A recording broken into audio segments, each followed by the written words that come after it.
Rings of Unity, Chapter 1 The Meetup. Mick walked past the small creek that ran through the backwoods. They had a stick dragging behind them and were trying their best not to fall over from being on the brick wall. It had been exceptionally boring in class that day, since Miss Robert had assigned extra math work. Mick jumped off the old stained set of bricks with their arms out and dropped the stick when the sound of leaves crunching became clear. Mick was pushed down to the ground almost as soon as they turned to the source of the sound. They had been pounced on by none other than their friend's dog, Mackie. "Mackie!" a voice shot out. "Mackie, you stupid mutt, come here!" Mackie did as his master, Caleb, told. He came to the hill with a leash in his hand and bright red wagon trailing behind. His hair had been buzzed off as of recent, so he wore a brown hat to hide what he deemed an abomination. Mick wiped the slobber from their cheek and smiled. "Caleb, I've been waiting for a whole year!" Mick dropped the stick and ran over to gawk at whatever Caleb seemed to be carrying. "Actually," Caleb began in a matter-of-factly tone, "that's impossible. I saw you in class 2 hours ago." Mick giggled and shook their head. "No, it's a figure of speech, silly. It means it feels like I've been out here longer than I really have." As soon as the quick-paced statement left their mouth, all attention was turned back to the small and quite bouncy pup that stood at Caleb's feet. The taller boy looked down at Mick, who was now cooing at the canine. "I see. Okay, sorry for keeping you waiting then. Mama made me do homework before I could come play." Mick was about to respond, but was once again distracted. This time another younger kid was shouting as they climbed the hill, a larger child behind her. "Mandy! Kyle! You came!" Mandy tackled Mick in a hug, and they rolled in the leaves for a moment. Kyle smiled and waved shortly at Mick before going to stand by Caleb. He stood a good 4 inches above Caleb, but still had trouble looking at him directly.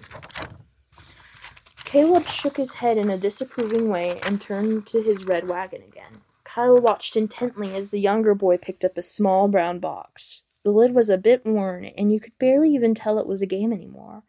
"I fixed the lion's ear as best as possible. All I had was purple clay, though, so it might look a bit off." He opened the box and handed Kyle the said lion figure. Kyle grinned widely while inspecting it, his red-toned hair framing his pudgy face and accentuating his freckles. "Thank you, Caleb. I'm always breaking things." His hand lowered when Caleb showed his teeth now. "It's okay, Kyle. Things break. Mama always says." He was cut off by Mick and Mandy, who decided to jump in. "Mama schmama, you can talk about your mom later, dorks. We have treasure to bury." They held up a cupped hand to their eye like a telescope. Mandy did the same and began making pirate sounds. Caleb crossed his arms in protest. "Mick, Mandy, we played pirates the other day. Can't we play something else?" Mick's expression fell and they slumped their back to emphasize their displeasure. Kyle shoved the misfit lion into his pocket and grabbed the wagon by its handle. Mackie yipped as he approached from the creek, his muzzle wet. "Well, sorry. You guys are taking forever, and I'm shivering me timbers off over here. Gotta do something to keep warm." Mandy stuck her tongue out at Caleb in agreement.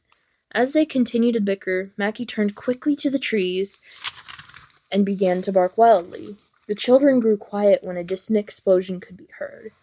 A wave of warm air washed over them gently as they glanced nervously to one another. "What the heck was that?" cried Mandy. Caleb now held his hands in a small blue ball and began to repeatedly squeeze it. Kyle placed a hand on Caleb's shoulder to reassure him. "Whatever it was, I'm not just going to stand here. Come on." As Mick began to trek towards the direction the sound came from, Caleb shouted, "Wait, shouldn't we get an adult? Your mom?"